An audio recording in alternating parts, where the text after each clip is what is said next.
What is up, Boardwalk Empire fans? Kino here, and we are back with a whole new season of Boardwalk Empire. Even though it's literally just the very next day from the last video I recorded, but still, I'm excited to be getting into a brand new season. Like I said in the last video, I was really excited to see where they go because it felt like a lot of the first season was set up, establishing the characters and who they are. And now it seems like we have room to kind of incorporate more of like the other characters, like the Chicago outfit, the New York outfit, and just kind of tell the story in a more expanded way. So I'm excited to see where they go with it. This first episode, which I think is called 21. I don't remember. I just when I clicked on it on HBO Max.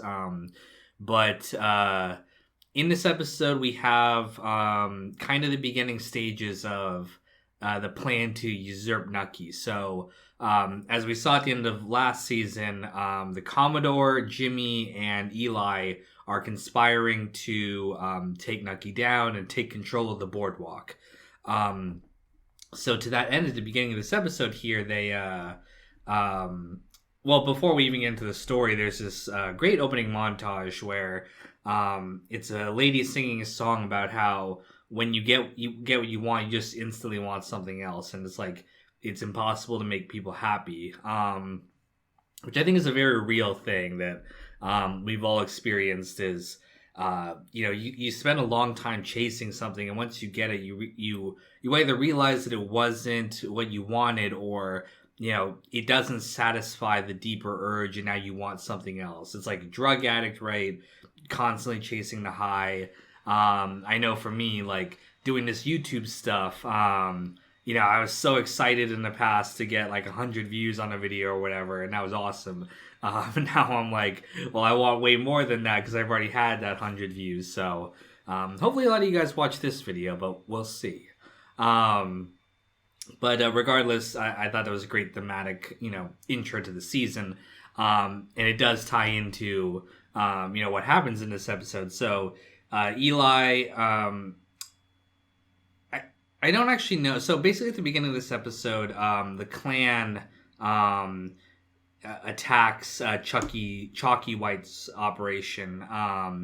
And I think the implication was that...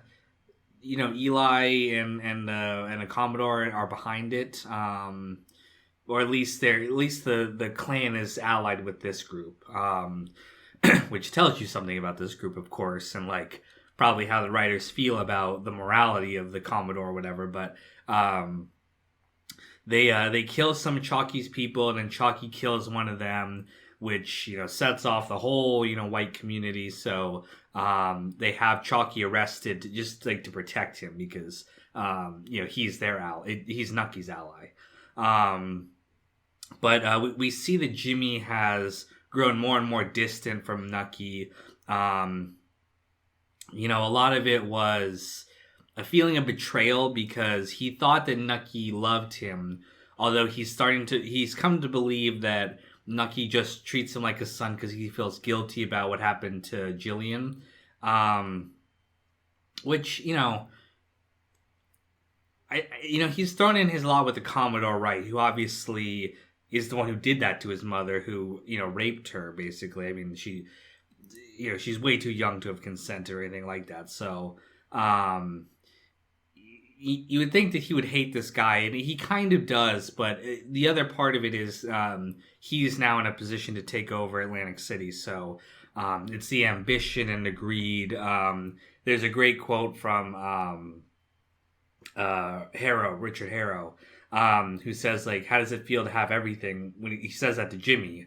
And Jimmy, of course, probably doesn't feel that way. He's like, I will have everything once I take over Atlantic City and become a millionaire and stuff like that. But from Harrow's perspective, he does have everything. He's got a beautiful wife. He's got a son, a house, a family, all of that. And Harrow, we see in this episode, they're collecting pictures of like husbands and wives from, magazines or whatever. So we can see that he desperately wants, love and companionship, and he kind of can't because of his face. It's it would be hard to find someone who could overlook that. Yeah, we see the different perspective that, you might think like, hey, my limited life here, I don't have a lot of money, I don't have whatever, but like someone who doesn't have anything looks at you like, oh my God, you have everything. So I think that's always important to remember, and that's something I like to, remind myself when I'm feeling like, why don't I have this? Why don't I have that? Well, it's like, well, you're pretty goddamn lucky considering. But regardless, that's going on.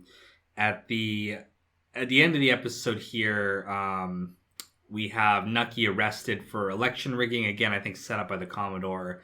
So we'll see how Nucky deals with this. If he's able to, I'm pretty sure he's going to be able to weasel his way out of this, bribe people, do whatever. But yeah, Nucky's, in a vulnerable spot right now because some of his allies are turning against him. We also have some interesting stuff with Margaret's son, Tommy. Is that it? Or no, that's Jimmy's son. I can't remember the kid's name, to be honest. But he gets in trouble at school because he's playing with matches. He's like become obsessed with fire, and that's of course because Nucky, burned down that house in front of him. Which, the thing about kids is like they're so impressionable, right? And like that to us is like, oh yeah, that was cool, whatever, and then we just move past it. But a kid, that's the first time he's ever seen anything like that. That's a huge moment, seeing the flames, seeing the destruction of that has an impact on a kid. And that's something I don't know if it's going to be really thematically relevant or not, but for me personally, I was like, yeah, you're right. Kids are, very impressionable, and it's oftentimes why people get so damaged is because adults just kind of casually do some stuff, and it doesn't really affect us because we have this breadth of experience to kind of give it context. But for kids, it can be traumatic and all this stuff. So, again, I don't know if that's going to be like a storyline or anything, but it's just an interesting thought that the show made me think about, which is always cool when that happens. I don't know if I'm forgetting any other storylines in this season, or this episode, I mean. I'm sure there was some more stuff here, but I'm blanking on it off the top of my head. But those were the main kind of takeaways I took from this episode, and it's an interesting start to the season. But like I said, I'd love to, as we go through this, so again, I want to see more Luciano, more Al Capone. We get a little bit of him. He's not super happy with Torio's being Torio's kind of errand boy. We get the introduction of a new character, George Remus, who he talks in the third person, which is pretty funny to hear. But it's the guy who this is spoilers, but he's the bad guy in True Detective, the serial killer, whatever, in the first season. So that's cool to see him. Obviously, that show came out later, but that's how I know him. I've been rambling on enough here. Good first start to the season, and I can't wait to check out the next one soon. So, talk to you guys then. What is up, Boardwalk Empire fans? Kino here. You'll notice I'm all bundled up. It's very, very cold where I'm at, but still wanted to record this episode reaction. This time we're looking at the second episode of season 2. Ourselves Alone. Now, quick note about my viewing of this episode. I actually watched it over in two parts. I was watching the first half of the episode, and then I got caught up with something. I had to go do something else. And I picked it up again later.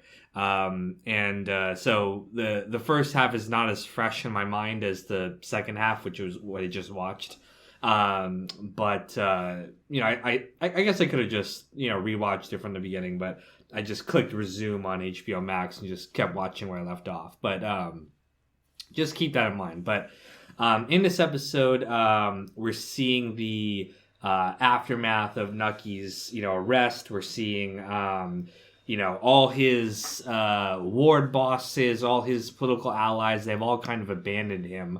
and they're all going to the Commodore's side because he's got Eli, he's got Jimmy, he's got the ward bosses, except for like one of them, I think. And they're making moves to like establish themselves. So before I forget, we get a cameo appearance from Uncle Junior, Dominic Chinese, or however you pronounce it, Chinese or whatever. But we get a cameo from him. I think he'll be an actual character, but love seeing all the Sopranos cast in here. It's pretty awesome to see all the crossover there. And we also have I don't know if I mentioned this before, but one of the ward bosses was I guess he was captain of the guard or whatever on Oz. The Irish guy who is a friend of McManus's, but regardless, HBO, tons of crossover between all the shows. But we have all that going on.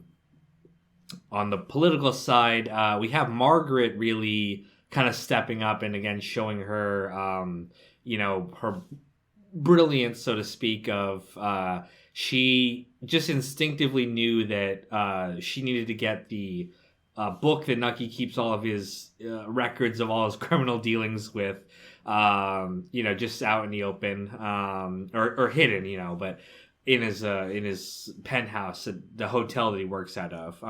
It's funny, he because the agents or whatever are searching his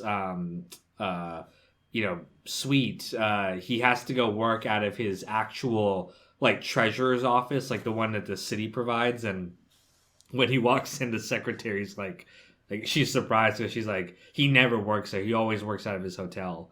But she goes in there, she pretends to be pregnant, and they let her use the bathroom, and while she's in there, she takes the book.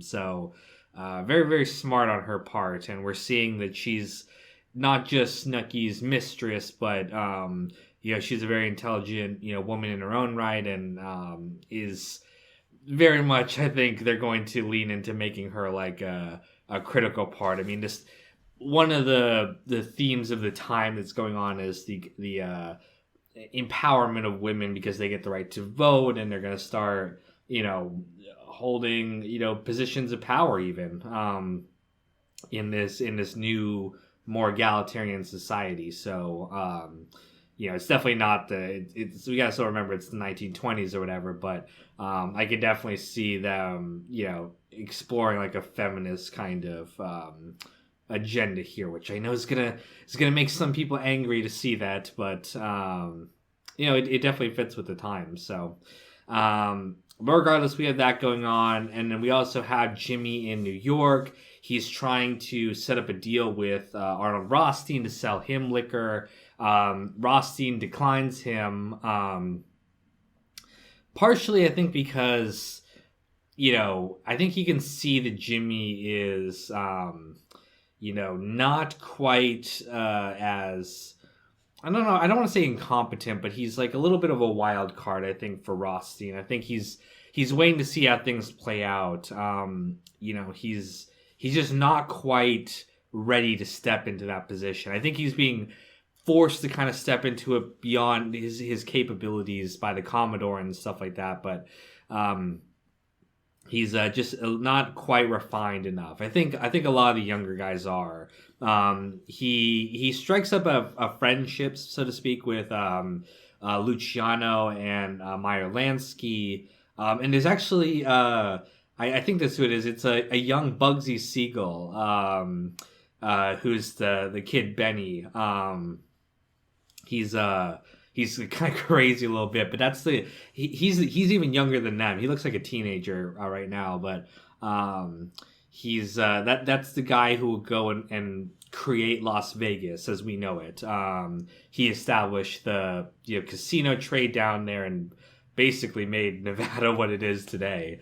Very very interesting to see these characters when they're very young. But we've got that all going on. There's a scene where some like New York guys try to rob Jimmy, and he kills him, like, fucking brutal. But they're guys of I think they said his name is Masseria, Joe Masseria, who I think is a figure in real life too. I don't think that's made up. I think he's like a big time player in like the early days of the mafia. So yeah, I think they're gonna feature him more, and we're gonna see that kind of dynamic play out as like these as the mafia characters all kind of come together and eventually form the five families that we know in real life. But we got a lot of interesting stuff going on in New York. But yeah, that's, again, like I said, a lot of stuff's not as fresh to me at the beginning, so I apologize if I'm missing something. But yeah, that's pretty much the episode. We also have, I guess I should say, Chalky in prison. Again, he's there for his own protection, but there's this dude who I don't know. I think it's probably an original character. Again, I don't know for some of these people if they're like based on real figures or not. I don't know if Chalky White is based on a real figure either, but there's this other guy, this other black guy there who is kind of talking shit to Chalky and just kind of being like, I'm gonna be the new gangsta in town. And Chalky, all the guys in the prison cell there are like loyal to Chalky because he takes care of them, and so they beat the shit out of this guy,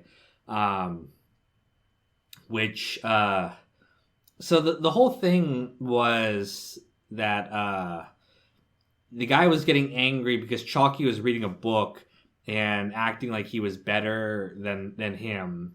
But at the end there, he gives him the book and to another guy to read to him. So I think the implication was he can't read. But he was doing it as like a bait. I don't know if I read that wrong, but I thought that was what he was doing. Like, because he also got the title of the book wrong. It was David Copperfield, but that's not what he said it was. He said I think he said it was like Tom Sawyer or Huckleberry Finn or something. Again, that was in the first part of the episode, but yeah, I think it was a strategy to bait this guy into like, stand like talking shit to him.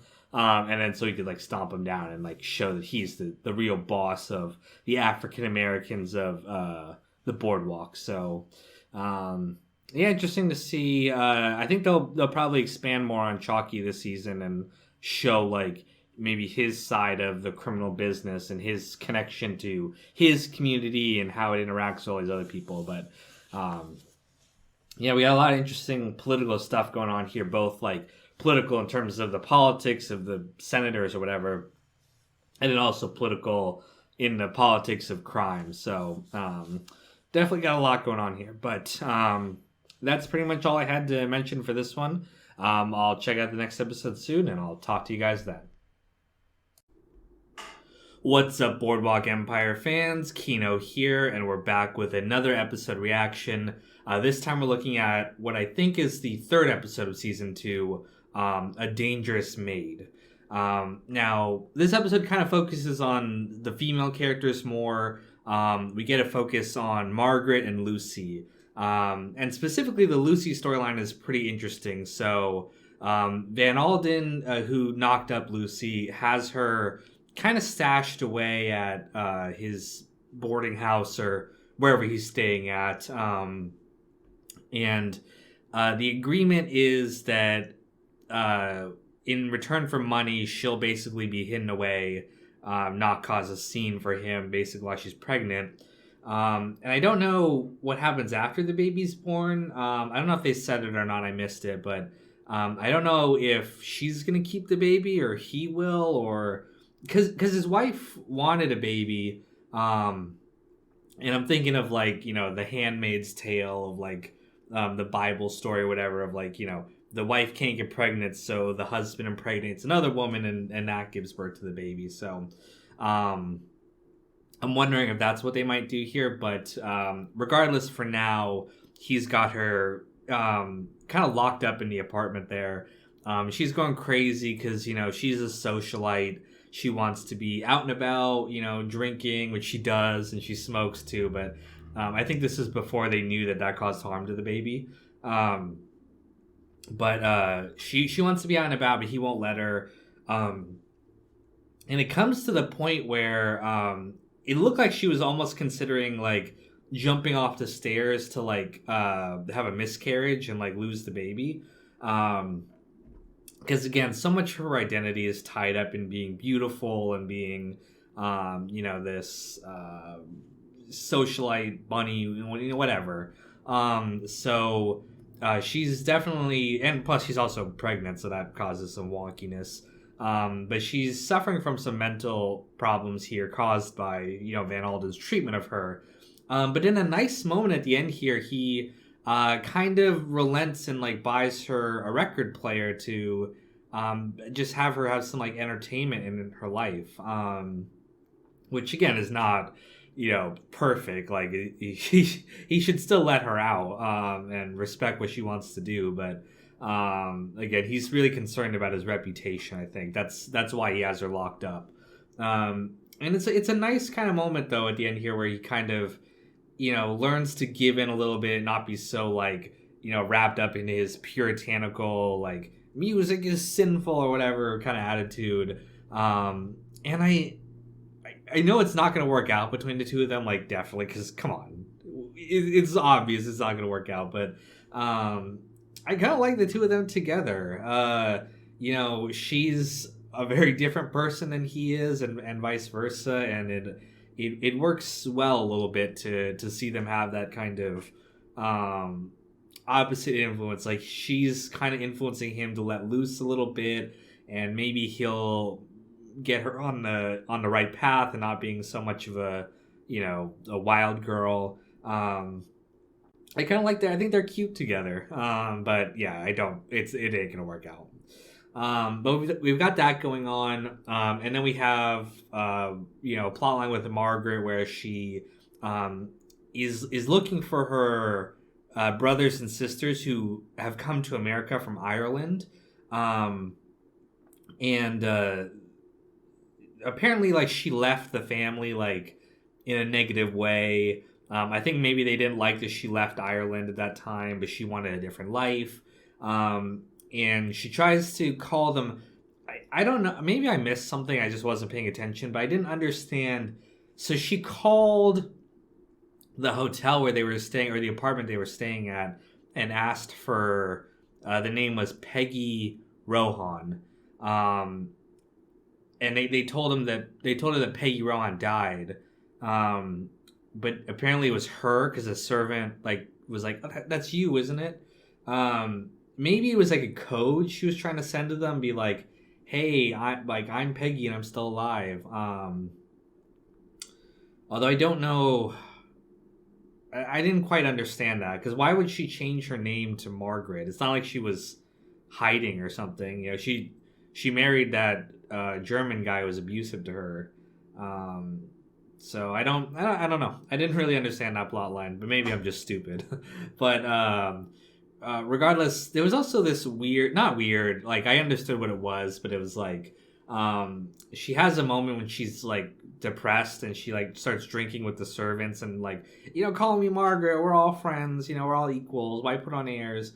And later when the servant like acts like a friend to her, she's like, that'll be all, Katie, back to your serving quarters, like don't talk to me. Like it just mixed signals. I thought that was really like a bitch move on her part to do that, because like you told her like treat you like a friend, and she was she's like, okay, fine, if that's what you want, I'll do it. And then I don't know, I get it, because it's like she's taking out her frustrations with that moment. I'm gonna make a slight adjustment here to the camera because it look a little lopsided.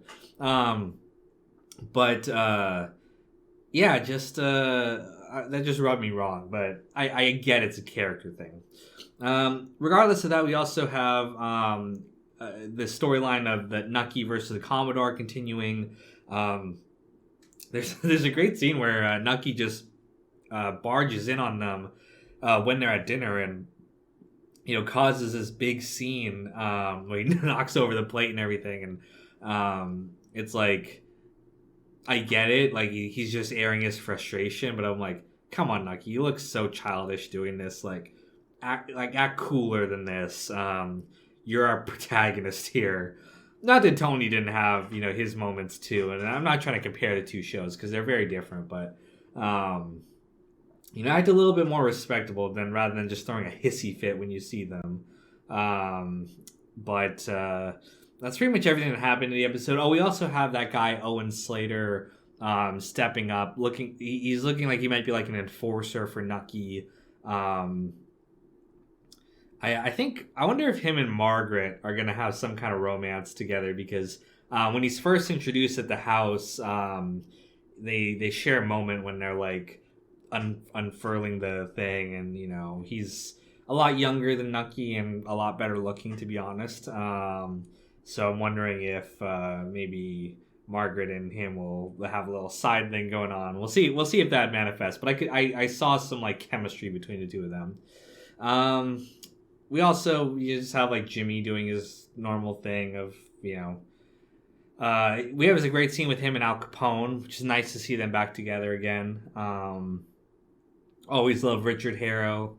Always love seeing him. But that's pretty much everything that happens in the episode. So I guess I'll just end it here, and we'll check out the next one soon. So talk to you guys then. What's up, Boardwalk Empire fans? Kino here, and we're back with another reaction. This time we're looking at the 4th episode of Season 2, What Does the Bee Do? Now, this is a really, really good episode. This is actually the first time I've ever kind of like emotionally connected with the series. You might have remembered, I said at the end of the first season, I said that while it was an interesting story, I wasn't really feeling like an emotional connection to the characters. It just felt like too distracted by all the world building of setting up kind of the 1920s America. But this is the first one where I didn't cry per se, but I got a little teary-eyed at it. And it was the scene where Harrow was getting sketched by Jimmy's wife. There was something just about the way he said it. I love his voice, even though I didn't really notice it before now. I mean, I knew what it was. It's very gravelly and rough and deep. But it never really clicked for me before just how damaged he is. Not just like on the physical level, which of course you can see, but how damaged it is to his core. We've seen details like that before of him cutting out the pictures of family, and him just like, we can obviously tell he's a damaged individual, but this is the first time where I really kind of understood it. I'm like, okay, it's not just like a thing that's about your character. It's like, this really is who you are. And he felt so real to me in that moment. Like, he's such a great character. I love him. And the pain that he feels, again, not just physical, but just how much it's like shredded his humanity, but he still longs for it. He's, they compare him to Frankenstein, right, as like a joke. But he really is like that kind of character. Like Frankenstein, if you've never read the book, longs for love, longs for humanity, but is denied it. It was a great scene. Very, very emotional. I felt it deep down. We also have another great scene. I'm just talking about the great scenes here, but the great scene at the end with Jillian and the Commodore. So Jillian's relationship with the Commodore has been interesting. She's been very supportive of him this whole time. Very much like, continuing to like him, which seems weird given the fact that he raped her. But this is the first time we're seeing really that it's like, it's not necessarily a facade. Like, I feel like she does have an attachment to the Commodore, like I don't want to talk out of my ass here, but I think that is something that victims sort of feel for their abusers at times, is like this connection. But this is the first time where he had a stroke in this episode and he's completely helpless. And this is the first time I think she feels safe enough to confront him about what he did to her. She's been accepting of it for a number of reasons. One, I think, like monetarily wise, like she understands that, the Commodore is her, not meal ticket, because that sounds kind of like I'm like putting her down, but she wants the best for her family, for Jimmy, his son, and she wants them to be together. And so she's never really been like antagonistic towards the Commodore, hoping that Jimmy can, rise up and be a great man like the Commodore was. And maybe on some level she even, feels a connection to him as he's the father of her child, and she wanted them to be a family. But this is the first time, because he's has a stroke and he can't fight back at all, she feels safe enough to confront him about, like, no, this was traumatic for me. I think she's gotten over it in a sense. Like, I don't think she's like still haunted by it, so to speak. Although the trauma is still there, she has nightmares about it. But the fact that she's like, now you're gonna actually see what you did to me. You're gonna be forced to deal with it, because you can't turn away, you can't hide anymore. And she slaps the shit out of him again, making him feel as weak as she did in that moment. And I don't think she's gonna kill him or anything like that, or go on a campaign against him, because I think she wants Jimmy to be with Commodore and to be powerful and respected like him. But again, felt very real, felt very nuanced, and it was just a great scene. I loved it, and I loved we're unwrapping another layer to her character, where he's getting revenge, so to speak, which is we're seeing how that trauma affected her. God, this episode is just so fantastic, so many great emotional moments. We've got some stuff with Margaret, which I was like, I don't really care that much. Like, yeah, she's taking money from Nucky to save up, like that one girl told her that one time. I'm liking Margaret less and less as it went on. Like, she's taking. I think she took money from the servants too. Like, she cut their pay, and she's keeping it for herself. Yeah, I it's definitely like they're making her worse and worse as it goes on, which is good, because again, it shows that like people start out there's this trend with humans where it's like when we have nothing, we're kind of like generous, like simple people, but as we get more and more, we actually get more and more greedy and corrupt, and it's great to see her character. We have Jimmy making connections with Philadelphia, and Nucky, of course, making it too. Great scene with Luciano and Meyer Lansky and Arnold Rothstein, where Rothstein tells them they have to go be the muscle for the alcohol shipment, and Charlie is definitely kind of rebelling against Rothstein. He doesn't want to be the kid anymore. He wants to be his own man and step up. Arnold has a great like little line where he's like, there's some things in life you just have to swallow. But I think that we're gonna slowly start to see Luciano step out from his from under the shadow of Rothstein. He's learned a lot from him, but is gonna want to try to be his own man. And of course, he's gonna go over to the Italian side eventually. I know the backstory with like the mafia. He works with Joe the Boss. He works with some other like high profile Italians, and again forms the mafia as like an ethnic association with Italians. Right now we're seeing a bunch of crossover.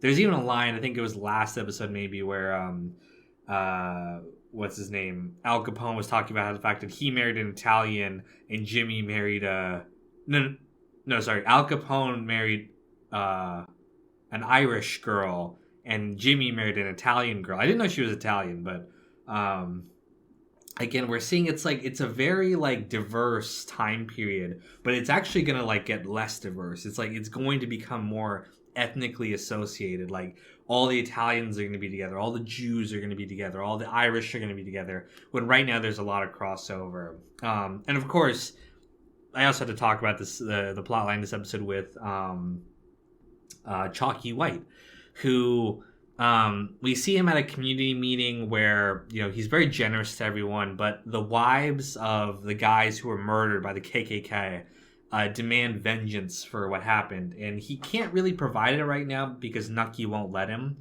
and so he's kind of taking it out, like he's drunk at dinner with his family, and is feeling powerless, and so he's also there's a cultural element here where he's like his family is very like whitewashed. They're very like fitting into the upper class black society, but still treated not as whites as we, of course we saw, in the show.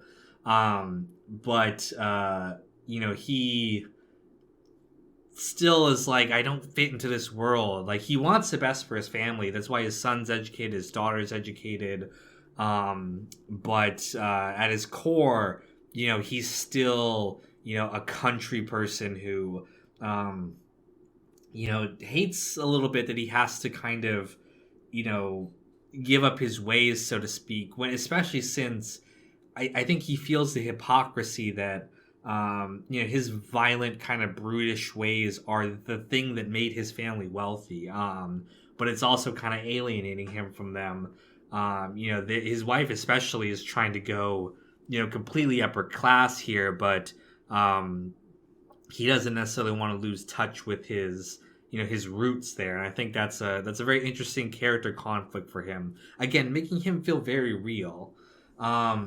It's early on in the season 2, but like I said, we're actually these characters are starting to feel like people to me more than just like characters in a story set in the past here. They're starting to feel real to me. It was just a fantastic episode. I really, really liked it. I think it was the 4th episode of season 1 that made me really like it from a plot point of view too. So maybe that's just a trend. Maybe the 4th episode of each season is when it starts to get really good. But if they continue this trend, I'm really looking forward to more episodes. I think it's going to get really fantastic. So we'll see, and we'll check out the next episode soon. So talk to you guys then. What's up, Boardwalk Empire fans? Kino here, and we're back with another episode reaction. This time we're looking at the 5th episode, I think it is. Let me look it up right now. Yeah, 5th episode of season 2. It's called Gimcrack and Bunkum, which I just looked up the title. It's a weird one. Don't know what that has to do with the episode here, but essentially in this episode it's Memorial Day, so a lot to do with soldiers. Again, they're just coming off the First World War, which is a very devastating time for a lot of people. We see how it affects characters like Jimmy and Richard both, who both are kind of suffering from the stuff that they went through on the other side there. In Jimmy's case, it's he's been searching for what is his purpose, and he at first thought it might be as a soldier underneath Nucky, and then losing faith in Nucky, which is kind of losing faith in the system. He's decided to take leadership for himself, although he's struggling with it. It's not coming easy to him. In this episode, he's disrespected by one of his wealthy backers. This guy who is like a soldier fighting the Sioux people.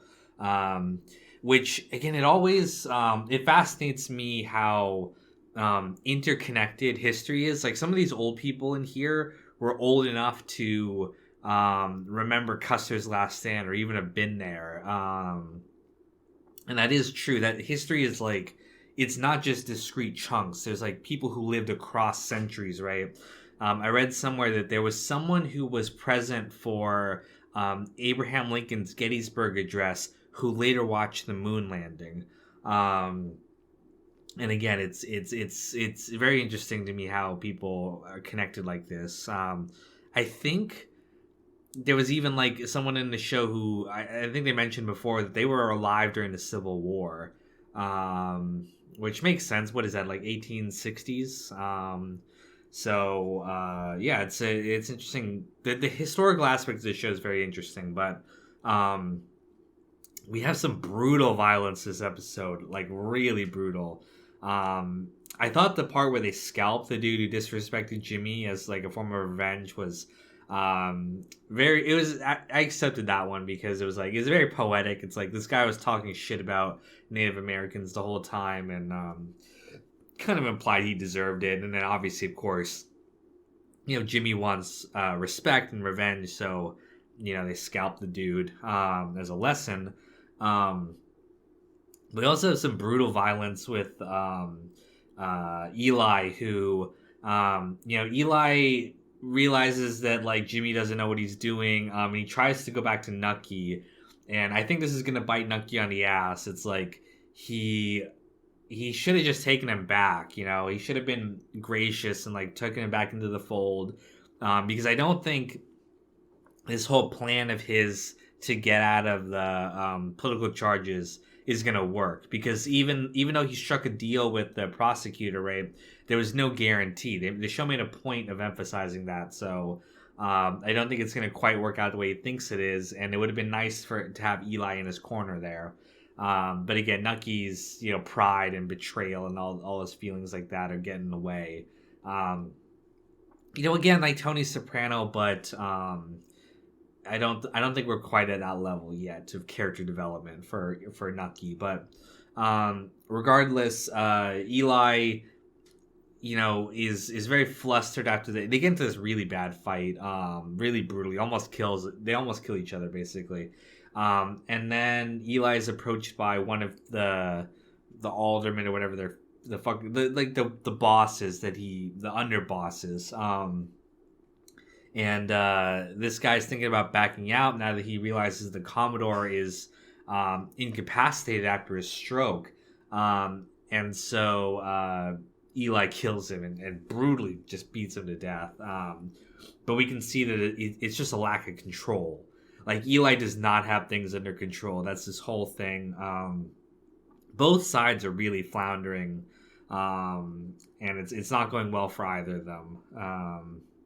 And then, of course, we have Richard's story this episode, which is he goes out into the woods thinking he might commit suicide, puts the gun in his mouth and everything, but he gets distracted when a dog steals his mask, and he chases the dog down, and he runs into these hunters, and they have a kind of nice moment together. They don't really judge him or anything like that. And one of them tells him, yeah, don't kill yourself, basically. He hints it very strongly. And so Richard comes back, and he decides to devote himself to Jimmy, because Jimmy would fight for him. And he realizes, I think, that he needs, what he needs is a purpose in life, and he's decided that that's going to be helping Jimmy, I think. So definitely, and it's great to have Richard in your corner, because he's awesome. And like I said, he's the most emotionally resonant character with me. I really like Richard. The only one to almost bring a tear to my eye last episode. But we've got that going on. We have a scene here with what's his name?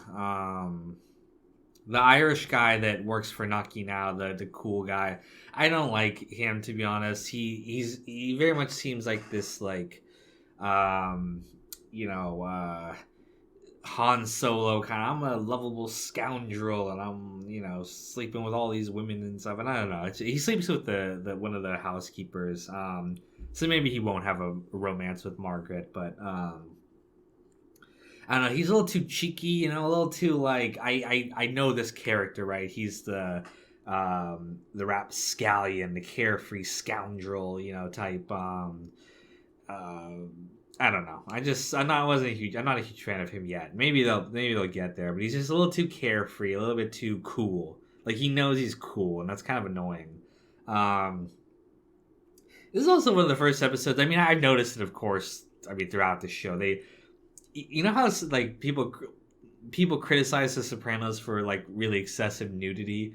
I never really thought that about that show. I mean, there was a lot of nudity, but I didn't think it was ever like excessive. This show's a little bit excessive with the nudity. And I know you're thinking to yourselves like, "What are you, gay, Kino? You don't like seeing titties every time?" But I don't know. I just there's a little bit like too much, like leave something to the imagination here. Like the Maid, like, every fucking actress on this show has, like, in their contract they had to have been like, yeah, we have the right to have you strip and show your titties. The only one I think we haven't seen is Margaret's. I think we saw her take off her clothes, but they did that trick where it's like she takes off her clothes, but you don't see her head because it's a body double. I think probably because she's like she's like a legit actress outside of this. This wasn't like her big time role. So yeah, they get a little excessive with the titties. It gets to the point where it's like, come on, I've seen enough titties now where I'm not impressed anymore. But yeah, we'll see how it goes. But I don't know if that's like Terry Winter's thing or not. I should go back and look at the episodes of The Sopranos he did if he wrote in a lot of nudity. Maybe that's just his kind of thing. But yeah, no, leave something to the imagination. Make me work for it. Don't just like flash them in my face. I want to work for them. But regardless, that's pretty much this episode here. Everything I wanted to talk about. And we will check out the next episode soon. Like I said, this season's getting pretty good. A lot of action, a lot of character moments, and I'm really starting to get into the groove of things here. So I'll talk to you guys then. What's up, Boardwalk Empire fans? Kino here, and we're back with another episode reaction. This time we're looking at the 6th episode of Season 2, The Age of Reason. Now, this is an interesting episode. Every episode I kind of gravitate towards, like, a specific character moment. Sometimes it's a general, like, plot episode if it's, if there's a lot of exciting stuff going on. And there is some exciting things going on, but I'll start with the thing that really just stood out to me this episode, which is the fact that Lucy gives birth to Van Alden's baby. He disappears the whole episode, which we'll talk about why later. But she's alone in his apartment or whatever. I don't think they have a phone there, and so she has to basically give birth by herself, and she does it all by herself. And the thing that I really gravitated to in this episode was just how strong she was to be able to persevere through that and make it through that. She starts off the series, this bimbo, this very much like she's an immature girl. I mean, she calls all her men, daddy, kind of infantilizing herself. And so she was always dependent on Nucky, and that's why he kind of gravitated more towards Margaret. And in this episode, she discovers an inner strength to herself. And I really like that character evolution. I mean, she's not fundamentally different or anything like that. But again, even these characters who, we kind of think are one note at first, can change and can grow even in very small but profound ways. And I found the fact that she was able to deliver that baby all on her own and to find the strength in that. I really liked it. I really thought that was a beautiful moment. And it's something that stood out to me.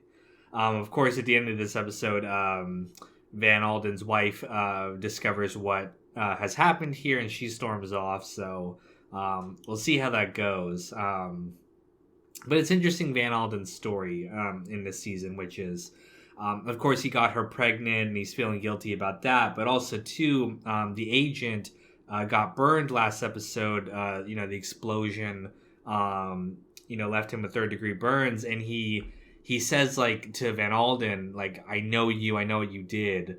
And this gets him feeling very guilty, and so he's ready to confess all his crimes. Not just the thing with Lucy, but I think he's also taking money from the bootleggers. To be honest, I'm not really sure. A lot of this plot stuff kind of passes by pretty quick, but I think he's taking bribes from them in order to pay Lucy. I don't know if that's exactly what happened or not, but he's ready to confess. But later on, he realizes that it wasn't, the dude was just delirious. He didn't know what he was talking about. So, but I found Van Alden's story so interesting because, this whole thing started with him not wanting to break his moral code. He refused to steal Jimmy's money in order to pay for his wife's surgery because it was wrong. But in a roundabout way, he ended up being corrupted in a completely different way in order to keep his purity. And we'll see where it goes because, I think he will talk to his wife and maybe they'll work out something. Although I wonder if Lucy will want to give up the baby now. That's the thing that happens a lot. The mother says, yeah, I don't want the baby or whatever. But once you actually give birth, like, no, this is mine. It's human instinct. So, I wonder what Van Alden would do if she refused or whatever. But you know what he's crazy. So, but we have all that going on. It's pretty interesting stuff here, and I really like that side of the story. We also have Jimmy. He learns that Nucky is shipping an alcohol through Philadelphia. He prepares to hijack it, but then he learns it's Luciano and Meyer Lansky who are part of it. And so he decides to let them go in order to work out a deal later on with heroin. It's clear that he's learning. He's becoming a better, criminal. He's learning to not always just react violently, but to actually think these things through and to see the bigger picture here. So, and I'm glad to see that because I like Meyer and I like Luciano. They're the young bucks who are ready to kind of go against Rothstein and Nucky. They're going to establish their own thing later on. So it's cool to see that Jimmy might be a part of that. So we'll see what happens, but it was a cool, exciting moment. But the other thing in this episode, I have to point out. Oh, I should point out too that Nucky's deal with the federal prosecutors fell through, like I knew it would. So he's still in hot water. We'll see how he gets out of it, but I have a feeling he'll make his way through it. But that's also why he should have fucking taken Eli back when he had him, because you never know, when the what's the phrase, when the table's gonna turn. You never know when you're gonna be on a high or a low. So it's good to hedge your bets there. Letting Eli back wouldn't have cost him anything. He could have even asked for something, to prove himself. But again, he's very emotional and reactional. And the last thing, which is I knew it. Margaret's attracted to Owen Slater. I knew it from the first moment they, were together. I don't think she'll do anything about it. We'll see. I don't know. I don't know. We'll see what happens. I could see them doing a storyline where she, leaves, not leaves Nucky, but tries to have her own little tryst. We see her kind of becoming more and more immoral each episode. She really annoys me at times too. She's so snooty. She forgets where she comes from. Now that she has some money, but I could see them maybe doing something, although I don't think so. I think it'll just be like her temptation, like Carmela and Furio. Which I wonder if Terence Winter, how much of that he wrote himself. But I think there's some traction there, but I don't think it'll manifest into actual cheating or anything. Although they're not even husband and wife, so who knows. Again, I don't really like Owen. He's too cool. And he knows he's too cool. I don't like that character. But we'll see what they do with him. We'll see. But like I said, I don't really gravitate towards every single storyline each episode, but usually there's one thing, and in this case, it's the ones that I talked about. So that's pretty much everything I had to talk about this episode, and we'll check out the next one soon. So talk to you guys then. What's up, Boardwalk Empire fans? Kino here, and we're back with another reaction. This time we're looking at the episode Peg of Old. I don't remember off the top of my head which number episode this is. I think maybe 7 or 8, somewhere around there. But I was wrong. They did end up sleeping together. Margaret and Owen Slater, who I really don't like Owen at all.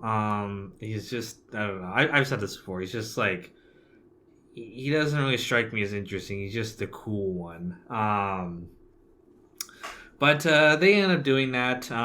This episode kind of revolves around Margaret or Peg. I don't know if Peg is like a nickname for Margaret or something.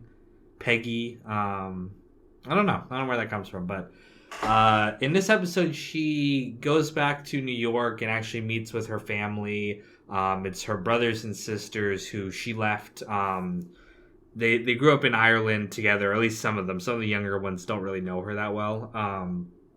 But she left to come to America after something happened over there.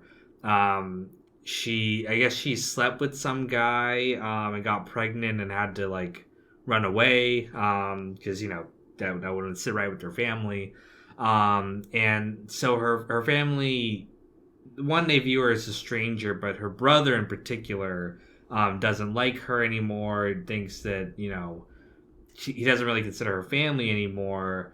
And so, their meeting ends with him kind of telling her to just, leave him alone. And he doesn't want anything to do with her. And so she's, left in a very vulnerable position after that. And then, obviously she decides to sleep with Owen, which I'm interested to see the consequences of that, if that ever amounts to anything, if Nucky ends up finding out or anything. But he's got his own problems this episode too. So he gets approached.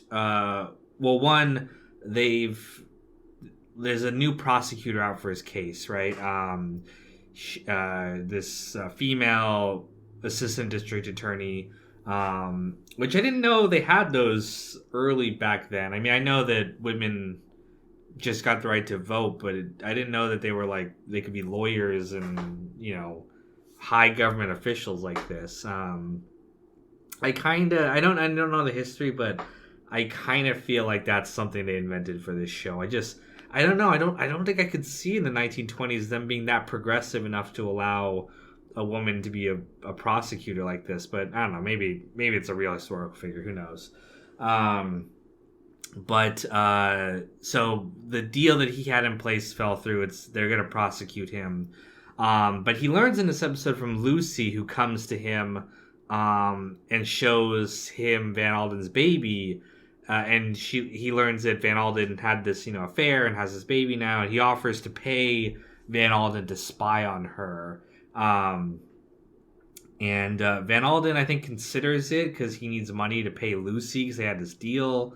But everything's kind of falling apart for him. Like, his wife won't talk to him now. Lucy ends up leaving him at the end of the episode. It's funny, she puts the title page for the script that she wanted for the play she wanted to be in, with, I think it was maybe a dirty diaper, or just poop or whatever in there. But yeah, she basically just tells him she's like, fuck you, and she leaves. Which I don't know with Van Alden. I don't know what he's up to. He's a very hard character to really track. He goes to the prosecutor lady and gives her his file on Nucky. I don't know, maybe to win. I think maybe to win her trust so he can spy on her to get money from Nucky. Or because he didn't tell her about the bribe attempt, which bribing a federal officer could be another crime they could charge him with. But I think maybe he did it to get in her good graces, so he can spy on Nucky, or he can spy for Nucky, basically. So yeah, I don't know some plot things like what's gonna happen. I don't know who it was that Owen killed in the bar. It seemed like he was someone who betrayed him, and maybe it's that whole IRA versus England conflict that they've been showing these few episodes.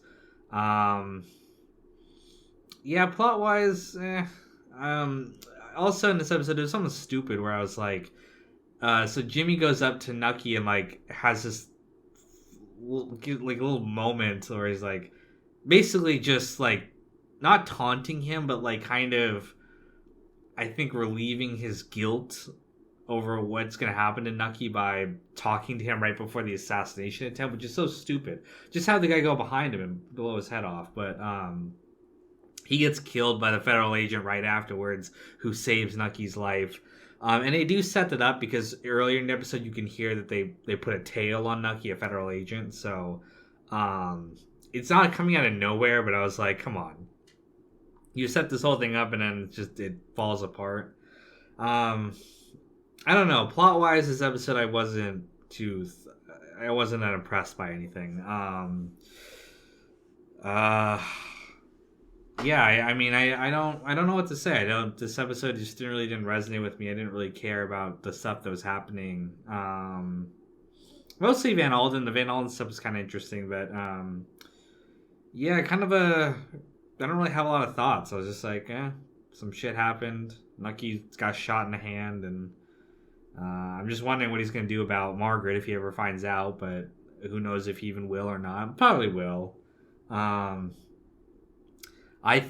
reason I thought that she wasn't going to sleep with him is because I thought it was going to be more restrained, like The Sopranos. Because Carmela wants to sleep with a few different men. It just never materializes for her. So I thought it would kind of be the same way with Terry Winter, who's writing it. But I don't know. This show tends to be a little bit more sensational than The Sopranos, and tends to be a little bit more like leaning into exciting dramatic moments, whereas Sopranos kind of denied that often. I don't know. I'll reserve my judgments for the whole show once I've watched it, but we've had some interesting stuff this season. I love the stuff with Richard, but yeah, a lot of these storylines just, I'm like, it doesn't really do anything for me. And I never really felt that way about The Sopranos, by the way. Like, I know people say that with like, AJ and Meadow when they did their storylines, but I always thought those were kind of interesting still. But yeah, some of these characters I'm just like, yeah, Owen, I don't give a fuck about Owen. Don't really want to see him that much. But maybe they'll get interesting, who knows. And of course, more New York characters like Luciano, always great to see. The little council they had at the beginning was pretty cool. So I apologize I don't have too much to talk about, but like I said, just kind of a hit and a miss for me. But we'll check out the next episode soon, and I'll talk to you guys then. What's up, Boardwalk Empire fans? Kino here, and we're back with another reaction. This time we're looking at the 8th episode of Season 2, Two Boats and a Lifeguard. So last episode was episode 7, even though I didn't remember which number it was. But this is episode 8.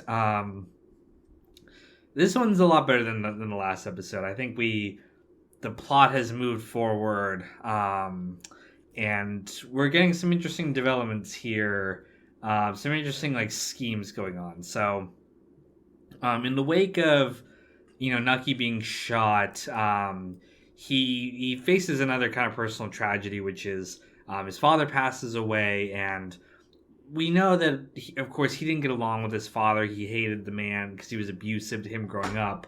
But even still, it kind of gets to him. And he also gets some good advice from Arnold Rothstein to kind of wait until he has the right move and then make his move. And all these events kind of transpire to help him realize that, he can't defend from the position he's in right now. So what he decides to do is he decides to give up his position. He retires from being, the treasurer, and supposedly gives the crown back to Jimmy, or the Commodore. Although this is in reality a scheme. Like he's got his own thing going on. He's gonna go to Ireland, and I think he's gonna work out some kind of like deal there for like Irish whiskey and bring it back. So yeah, it's an interesting position because he's essentially changed the game, right? He's given all the power to Jimmy, but he's also set up a bunch of problems that Jimmy's gonna have to deal with, which is Chalky's gonna call a strike of all the black workers in the city, which is gonna completely shut down, all the tourist trade and all the money, which is just gonna like make things harder for Jimmy. And that's kind of the secret plan, is to weaken him, and then Nucky will, be in a stronger position to fight back. So, pretty brilliant move on his part. And of course, Jimmy falls for it. Jimmy's acting like a real douchebag this episode. I mean, he's drunk, acting, I don't know, out of character. I don't know if that's the right word, but yeah, Jimmy, I don't know. Jimmy's just being an asshole, and not really being smart, which kind of feels like the whole deal with Jimmy's character, right?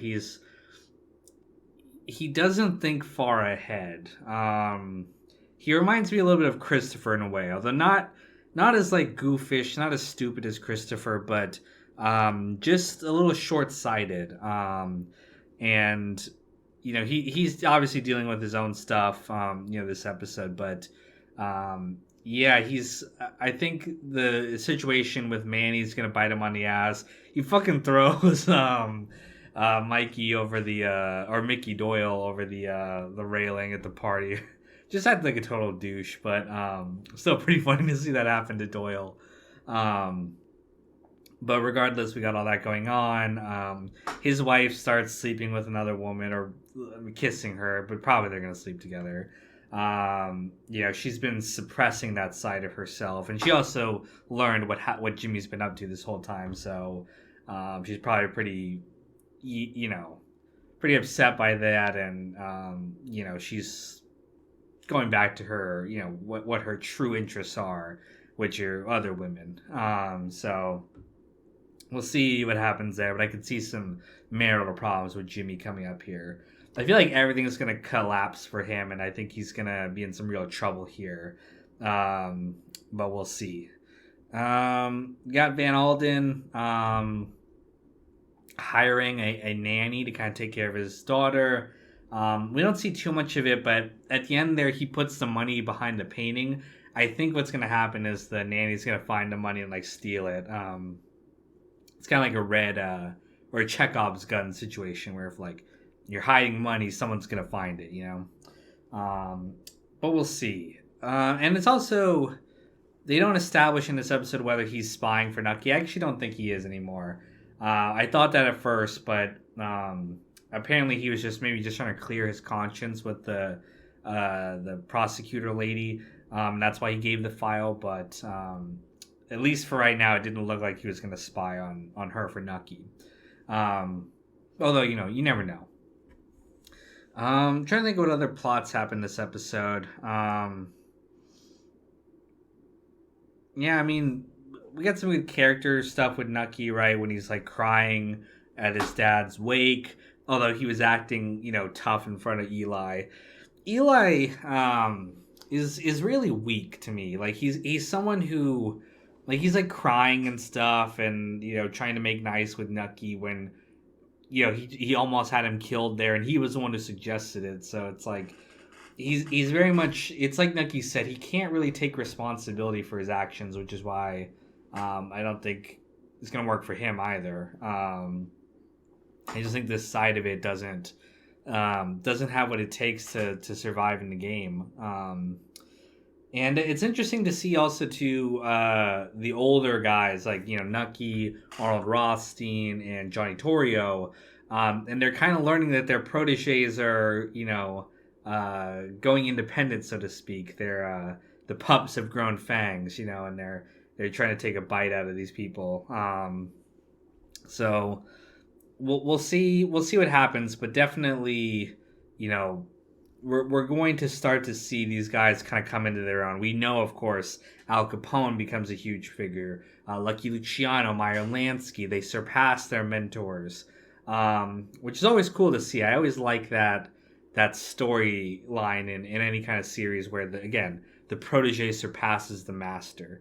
And in this case, it's there's this added element that there's this criminal element, so it's like life or death consequences. So it's always cool to see that. But yeah, I don't have too much to talk about this episode.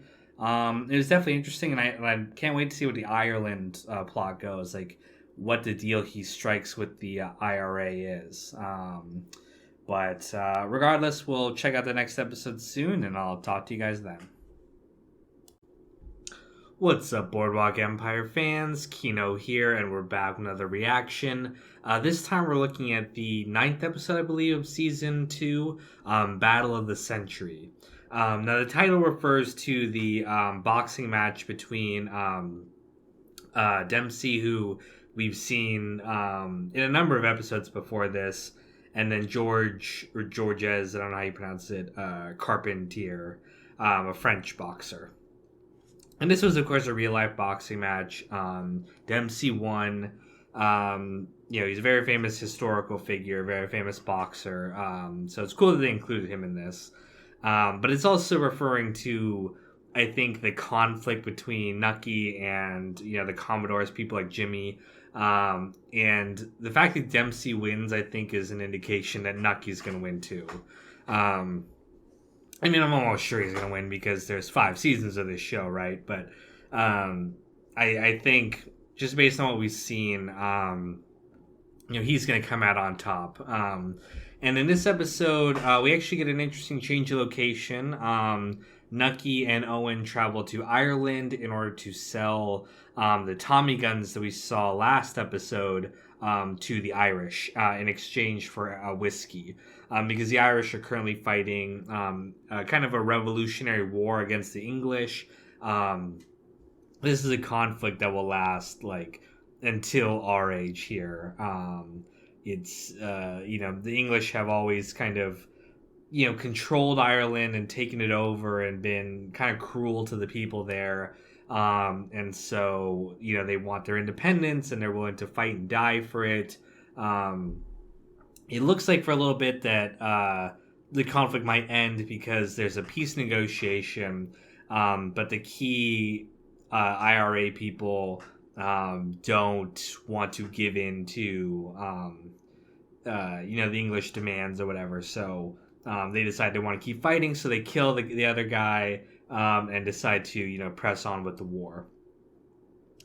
And Nucky, there's an interesting point where Nucky kind of sees something in Owen. He's like, this guy was like your mentor, and you sat back and watched him being killed.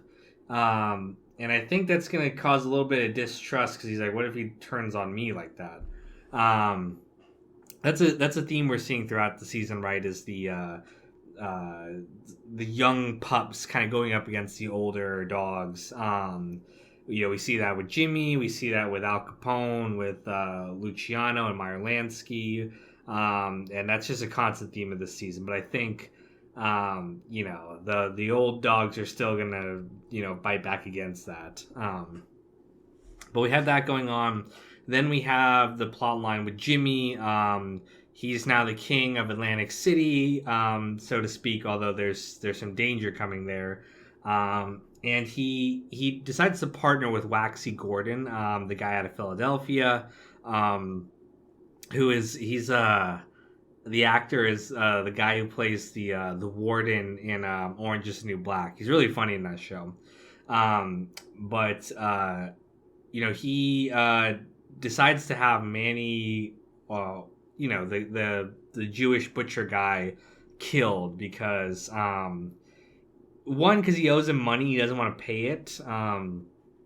But two, I think he felt kind of infantilized by that guy, which I think is stupid because this is a dude who had your back like many times.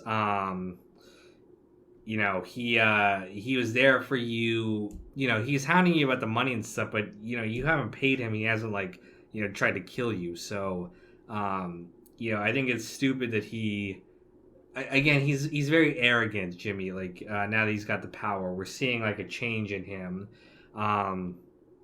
We see him cheat on his wife, who I know she's been cheating this whole time first. And also, he kind of, I guess, was sleeping with that other woman when he thought he could never come back to Atlantic City. But this one felt like, with the previous girl, I think it was like he actually liked her and stuff like that. But in this one, it's just like, I'm the king and I can have any woman I want, blah blah blah. So we're seeing an ugly side of Jimmy, and a stupid side, because the hit fails on Manny, and Manny now knows that it was Jimmy who tried to have him killed. So not gonna be good between what's gonna go down with him. And then we also have the plot line with Chalky. We get the return of I don't remember his Perlsley. The dude who was like trying to act like a big dog in the jail cell, and then they beat his ass down. He now works for Chalky, which is cool to see. He's from Baltimore, which makes me laugh given the connection to The Wire. But he starts a strike among the black workers in Atlantic City, which is they're the wheel that keeps the business turning. It's like all the kitchen staff, all these people. It's like they can grind the city to a halt if they stop, which is interesting to see. It's interesting to see the economics of how the city's working, the power structures that go into everything. It's definitely not as in depth as something like The Wire, but again, we're seeing how Atlantic City operates. We're getting into that world, and this was Nucky's plan in order to basically weaken Jimmy. I'm hoping we get to explore Chalky a little bit more. We haven't really gotten to see too much of his character. I mean, we got a little bit, when he's, feeling, alienated from his family. But they've set up like a conflict with him and his people. Like he's not being there for his people. So, I'd love to learn more about him. I'd love him to take a little bit more agency, because it felt like he's just been Nucky's puppet this whole time. And I'd love for him to step into his own and, really shine as a character, so to speak. So I think we're going to see that. I think they're going to grow him. He's obviously, Michael K. Williams, a fantastic actor. So it'll be great to see him, really step into that role. But that's pretty much, everything in this episode. Oh, I guess the last thing to mention is, of course, the fact that Emily, Margaret's daughter, has polio. I didn't know that was like contagious. I didn't really know what polio was before this, but so she's obviously dealing with that. She kind of blames herself. I think she thinks her sins have caused her daughter this, condition. And I think it's going to lead to her maybe going against Nucky, because she feels like Nucky's a bad person. And I gotta say, really this is one of those scenes where it's actually got me really emotional. Excuse me. The scene where she goes to the hospital room and cries with her daughter. My fiance, who was watching at the time, was like, "That's so stupid. Like, she's gonna get polio and bring it to their son or whatever." Which I don't think so. Maybe they'll do that plot, but I don't think that's what it was going for. She said it reminded her of Chernobyl, when the wife goes to the husband when he's radiated, and it kills her too and their baby.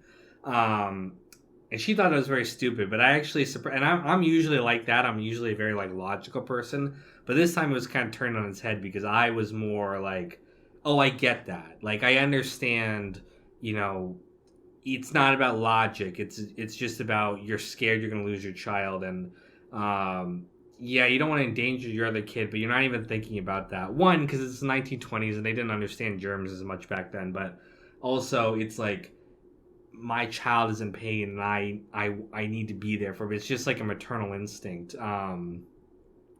So it's funny that we had that kind of turn there, but it got me a little emotional. I was getting a little teary-eyed in that. I thought it was a really good moment. Like I said, this series doesn't connect with me emotionally as much as something like The Sopranos did, but this one really, and of course, not every single episode of The Sopranos ever, made me cry or anything like that, but this one in particular, I was like, oh, this is a touching moment. So, pretty good episode. Can't wait to watch the next one. I'll talk to you guys soon. Hey, what's up, Boardwalk Empire fans? Kino here, and we're back with another reaction.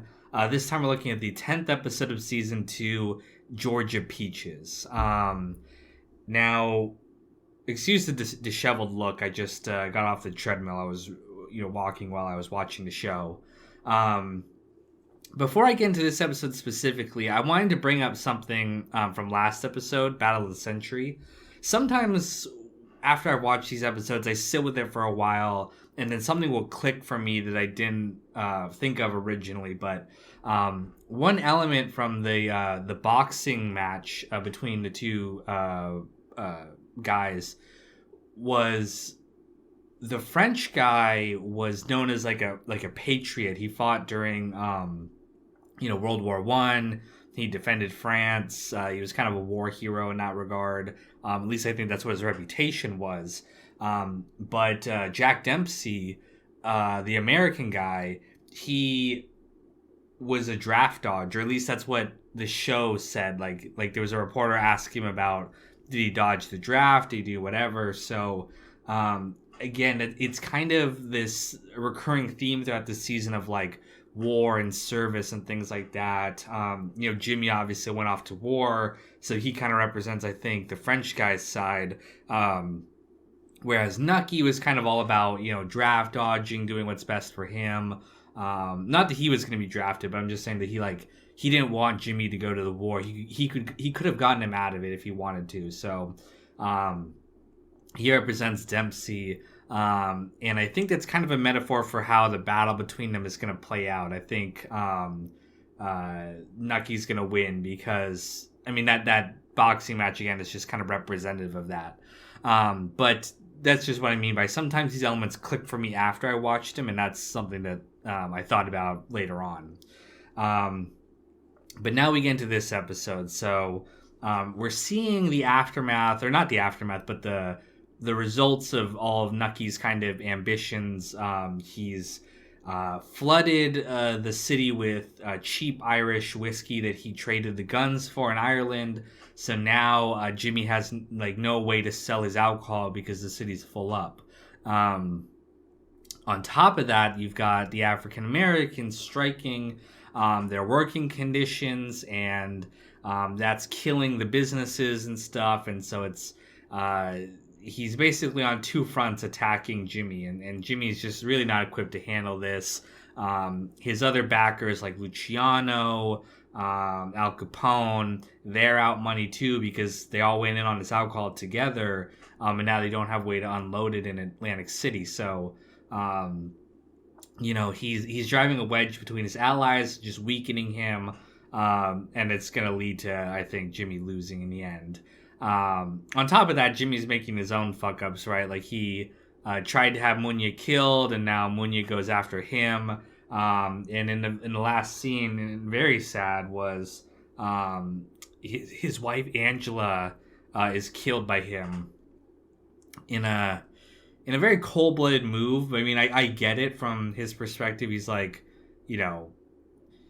one, he wants to hurt Jimmy, but two, he also killed her lover, so he's not like he's gonna leave a witness behind. But just very cold, I think, to kill his wife. You generally don't go after someone's family, right? But man, that's gonna devastate Jimmy because one, he's gonna find out that she was cheating on him. Unless he's an idiot, he doesn't put it together. But he's gonna realize what happened, and more so than that, she's been unfaithful to him. He's been unfaithful to her too, of course. But they did have a really nice moment right before he left. And she's been more or less a supportive wife to him. They've had their troubles here and there. But, I think she's like a stabilizing force for him, and I think he's gonna go off the deep end completely when he learns about what happened to her. So, it's a sad ending for her, but yeah, I think we're seeing Jimmy lose everything. I think eventually it's going to cost him, dearly, all the bad decisions he's made up until this point. It's interesting. He's going to Princeton to sell the alcohol because he can't sell it in Atlantic City, and that's where he went to school. So I wonder if we're going to see what his life was like in Princeton next episode. If we're going to see any connections with people he made over there. So we'll see how it goes, but I think that's a very thematic place for him to end up to sell the booze, is the place he went and kind of abandoned to go to the war. So it'll be interesting to see how that all plays out. But beyond just that, we've got again the storyline with Margaret's daughter, who has polio. She's really distraught over what's going to happen to her daughter, and she starts to consider religion. She starts to think that maybe if she's a righteous person, God will save her daughter. And we see her taking all the money she's saved up into jewels and thinking that she might run away from Nucky or whatever, she was thinking about maybe doing. But she actually gives it to the church. But again, we don't see her atone for her sins or stop doing them. She just, I think, wants to buy her way out of them, which again, it's not how it works. And we see that in this episode. I don't know if you could blame it on God or not. I mean, it's a natural thing, but her daughter is going to be crippled. She'll need braces to walk around. And so she's obviously devastated by that news too. So she's dealing with all of that, and we'll see what it makes her do if she fully gives herself over to God and goes against Nucky, because she knows Nucky is this immoral criminal who again murdered her husband, or if she'll continue down her ways, or a third path, who knows. But definitely an interesting storyline there. We got Eli gets arrested because Halloran gets... So Eli orders that Deputy Halloran gets the shit beaten out of him. It's a warning, don't talk to the prosecutor lady. But he's excuse me, my phone fell out of my pocket. He's well, fuck you, Eli. If you're going to do this to me, then fucking I'm going to go tell her what happened. So, yeah, it came back to bite him on the ass what he did, and we'll see where it goes. But also Nucky's getting his own lawyer now, a different lawyer than he had before. He's hiring Arnold Rothstein's lawyer. So we'll see if he gets off of it. But I'm pretty sure he will, because we have 3 more seasons after this. So I have a feeling Nucky's going to come out ahead because he's the main character and everything, and it'll be interesting to see how he schemes his way out of this and beats the charges. But that's pretty much everything I had to say about this episode. We're coming up on the end of season 2 here, and I'm really excited to see how all these storylines come together. So I'll talk to you guys when I watch those episodes. So see ya. What's up, Boardwalk Empire fans? Kino here, and we're back with another reaction. This time we're looking at the 11th episode of Season 2, Under God's Power, She Flourishes. Now, I don't know how to put this, but I mentioned, if you guys watched the Season 1 reaction at the very beginning, I prefaced the whole thing by saying that I have seen some clips on YouTube already, and so I don't want to fake react to stuff that I actually knew was coming. But this is one of those things where it's I already knew about the incest thing, which would have been pretty shocking, but they telegraph it pretty hard, even from the first episode when she's naked and jumping into his arms, and even here was very much clearly leaning into this. So I probably would have seen it coming regardless. But yeah, so the episode is about kind of Jimmy's days in Princeton. He kind of has this flashback to all the stuff that happened there. He met Angela, got her pregnant, and then had sex with his mom. They were both drunk. They both got into a fight. And in terms of their character, I could believe it. You know, she had Jimmy when she was like 12 or 13, right? So it's like she never really had a chance to grow up either. And so she just was forced into this role of motherhood, taking care of him. And in many ways, she's mature in some ways, but she's also really immature in some ways. And Jimmy is a son to her, but he's also, you know, the only man in her life. And I could totally believe this incest storyline here. I don't know if I want to jump into that right now, but let's just talk about everything else that happened too. So we basically understand like why Jimmy left Princeton. I don't know if he got expelled or he was on his way to getting expelled, but more or less he went to war to kind of escape from, you know, what he had done with his mom and the shame of it. He left Angela and the kid behind, and so you know, it is what it is, right? It's like it's him dealing with the trauma of everything that happened in his life. And yeah, he's just had a really fucked up life, really hard life. Yeah, we're seeing the consequences of his upbringing and his all of that. Like it grew from basically what happened with her being raped by the Commodore up into his life now. It's just a series of misfortunes in that family. So very traumatic, and I'm going to talk about my feelings on the whole thing in a second here, but let's go through everything else. So, again, we have a Margaret storyline, which I'm like so on Margaret. Like, so her daughter gets released from the hospital. She has crutches. She feels guilty over, you know, what she did with basically all her sins, right, of shacking up with Nucky or whatever. And so she's thinking, like, to cleanse her soul, she's got to confess or even maybe testify against him. She almost comes close to telling him that she cheated on him with Owen, but she, I think, kind of wisely realized that if she said that to him, he'd probably kill her. He threatens to kill her, too, if she testifies, basically. But you know, we'll see what happens with that. But basically... what's his name? Eli has agreed to testify against Nucky, so he's in a bad spot. Although they discover what Van Alden did to that one other agent, drowned him, and so that came back to bite him. They try to arrest him, but he escapes, and you know he's off on his own now. We'll see what happens with him, but I think he's gonna have a difficult road ahead of him if he goes on the run. He signed a divorce petition, so he's no longer with his wife. But yeah, I wonder if he's gonna, you know, he's gonna take the baby probably, right? Or maybe he'll just leave her with the nanny. She's been having a lot of screen time, so I'm thinking she might be a character. But you know, he's gonna have to go on the run now. So good news and bad news there. You know, he's got one. You know, person testifying against him gotten rid of, and now he's just got Eli to deal with. So we'll see how that works out. But we've got all that going on. We got the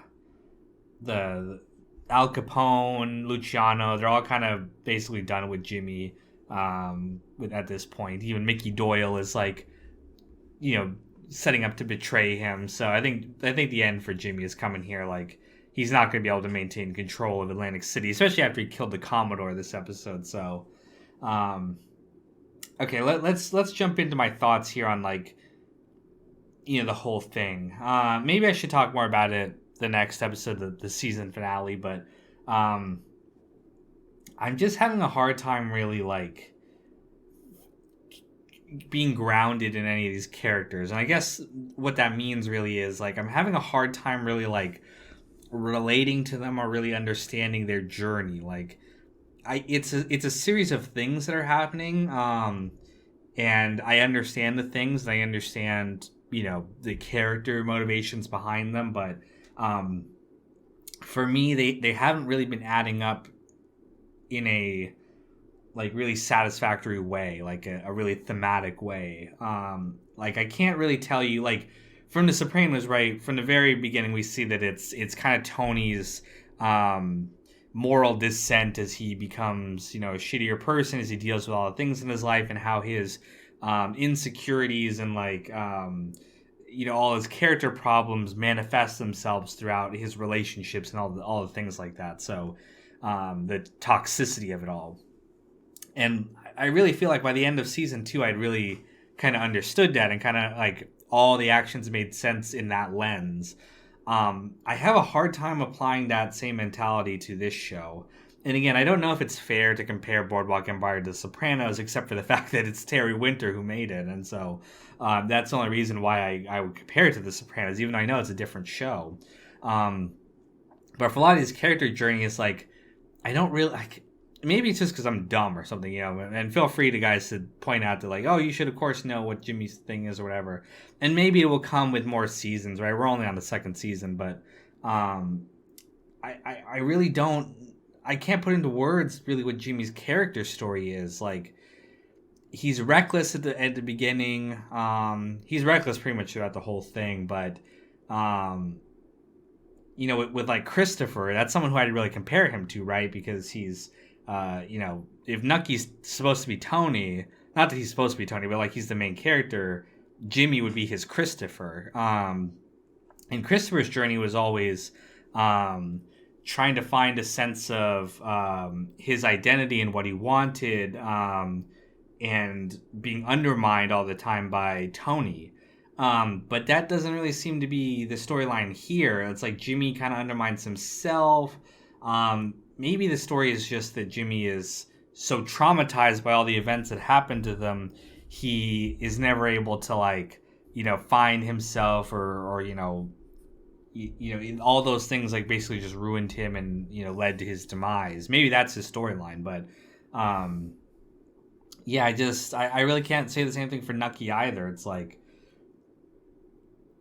he doesn't really have like a story. It's just things that are like happening to him. I don't really see him like going on a journey, so to speak. And maybe it's just me, but it also feels like, I don't know, he's almost like a side character this season. Maybe it's just because I'm gravitating towards other characters, but it didn't really feel like anything. He's going through the trial or whatever, but that happened so quickly that we never really got to see what he did. In the first season, we saw him doing stuff, but it's not enough for him to suddenly be on trial. I don't know if that makes sense. I'm just kind of rambling now, but I'll talk more about this in the season finale. But I'm just it's not all coming together in like a really meaningful way for me right now. But we'll see. Those are just my immediate thoughts as I'm watching this. So regardless, we'll check out the next episode probably right now. I might as well just finish it off, and we'll talk about the whole season. So talk to you guys then. And we're done with season 2, the season 2 finale, To the Lost. A very good episode in terms of some very exciting stuff happens, some very interesting, dramatic stuff. And I'll also share my thoughts on the season as a whole. So first things first, Jimmy goes back to Nucky and apologizes and says, is there anything I can do to make this right? Nucky has him kind of going and ruining the case against him. He forces Neary at gunpoint to write a confession and then makes it look like a suicide. Really brutal, but very dramatic. And so the case against Nucky falls apart because Van Alden's gone now. He's gone to Cicero, which I think is where Al Capone is. So I think they might interact over there. But basically the case against Nucky falls apart. He is left with a choice of what to do with Jimmy, like whether to forgive him and bring him back or to kill him. And ultimately he decides to kill him. So he lures Jimmy to a location Jimmy knows that he's going to die, though. And I talked a little bit last episode about it. Like, I didn't really understand the theme or the story with Jimmy. I feel like I understand it more now with this episode. The theme is kind of that he, died over there in the trenches of war. And ever since then, he's just been kind of, ready to die, like looking for his death almost. So, it's a very, very sad storyline, and I think that makes sense if I'm thinking about it. Again, sometimes these things take a while to sink in with me, but maybe he was looking for death the whole time. All the reckless behavior, he was just kind of looking to get killed. He was like almost suicidal, but putting it on other people to do it. So I could kind of see that being the storyline there. It's interesting. It's an interesting storyline. The same thing with Nucky. So I like the scene where Jimmy dies, like especially his acting. Nucky's whole like, I'm not looking for forgiveness thing, blah blah blah. Came off a little melodramatic to me. Because if I'm also gonna put into words his storyline, I guess it's the fact that he's like sociopathic, and it's gonna come back to bite him how coldly he regards human life. Maybe the story is that he's trying to convince himself that he's heartless. But I don't know. For him, I'm not so sure what the storyline is. But again, I found that scene kind of melodramatic. Like I said, unless he's just trying to convince himself that, he's okay doing this to Jimmy. But I kind of think he is okay with it. So there's no real need for him to give this speech about it, We'll see what happens the next season. But, Nucky is... He's hard to put into words how I feel about him. He's definitely no Tony Soprano. And not that I'm saying he should be or not, but obviously, he's the main character, and so, Tony did bad things. He the killing of Jimmy Wright is obviously comparable to the killing of Pussy from season 2. But the killing of Pussy was so it weighed on Tony. We saw that whole episode he was struggling with it, and so he comes off much more sympathetic than Nucky, who just kind of, I don't know, it doesn't seem like that, like he was even really mulling it over that whole, he calls Rothstein and says, should I'm not sure yet. But that whole buildup is not comparable to Tony's buildup to killing Pussy. And again, I'm not saying they should be exactly the same show or not, but I'm just saying in terms of, I could empathize with Tony, and I felt like his character progression more because of all that buildup, whereas here I didn't feel it as much. And I'm wondering if that's because this show also has a lot more focus on the other characters. The Sopranos mostly revolved around Tony. He was the main character, and so there was other scenes with Christopher and Paulie or whatever, but they were very periphery. Most of the emotional action revolved around Tony, and that's what made him such a complex character. Nucky doesn't get the same amount of screen time or development in this show, and so he's just a lot less relatable. I think. I feel that way about a lot of the characters. Some of it is the fact that The Sopranos was so relatable because it happened in modern times, and the problems that it dealt with, even though it was the mafia, felt very much like what I deal with. This one, the things they deal with, I don't relate to it nearly as much. And maybe with time I will, because again, I didn't relate to everything that The Sopranos did at the time. It kind of, the older I get, the more I relate to it. But Jimmy's storyline, obviously I didn't go to war, so I can't relate to that. Maybe I'd be interested to hear if veterans, who went through that can really relate to Jimmy, and they probably do. He actually kind of comes off as one of the more well-written and sympathetic characters, but Nucky's hard to relate to just because, most of us are not, power brokers, and I get the whole thing of making cold decisions to protect your family, except he's not really protecting his family. And then at the end, Margaret gives away his land, so we'll see what happens with that, if he'll be pissed off at her or not. But yeah, like I said, it's for a lot of these characters, it's really hard to ground myself in their storylines in terms of emotion. I just don't relate to it as much. The two I related to the most are Jimmy and Richard Harrow, who I told you, that was the one scene I kind of like almost teared up at, because that one felt really good to me. Like, it, even though I hadn't been to war or whatever, I could feel that kind of sense of loss of family and all of that. I said before at the first season that Nucky's whole thing about losing his kid doesn't resonate with me when I think it kind of should. Maybe he's just being cold because he's lost his loved ones and he's, he has nothing to love anymore. But yeah, I feel like there should have been more of a focus on his development if he's the main character, and it would have made everything kind of more thematic and tied together. And I don't mean to rag on the show for those of you that love it or whatever. I know a lot of you do, and I can see why. It's really well made, like in terms of the cinematic direction, the writing is sharp, the dialogue, the timepiece seems very authentic and real.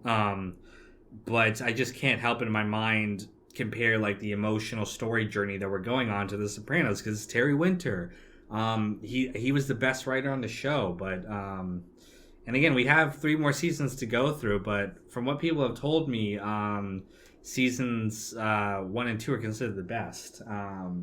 So we'll see. I'm not making any judgments, and I'm going to finish the show, but still enjoyable. I'm not regretting watching it, by the way. So I hope that doesn't piss anyone off what I'm saying. And feel free to disagree with me in the comments, guys. Like, again, you guys know more about the show than I do at this point. It just might not be clicking for me on this first watch, but maybe on multiple watches it will click. But I am interested to see what happens next season, especially with Margaret, because I'm interested to see what Nucky's going to do about her. But yeah, we'll see where it goes. But thank you guys for watching another season of my ramblings. I know I kind of get off track sometimes, and my thoughts are, wild. But I hope this is entertaining to at least some of you. It's it's exciting to share my journey with all of you, and we'll definitely keep doing this with not only Boardwalk Empire, but we're going to do many more shows after this. So I will talk to you guys soon when those videos come out. Choo choo! All aboard the Incest Express. Russell, Sean, Heart of Markness, Logan, Clean, John Reyna, Jesse Sterling, Andrew Stewart, Ops Gracing Media, Daz J-Kit, Conan Higgins, Sam Cedarlin, Don Lucania, Celery Man, and Jenna Marie Johnson.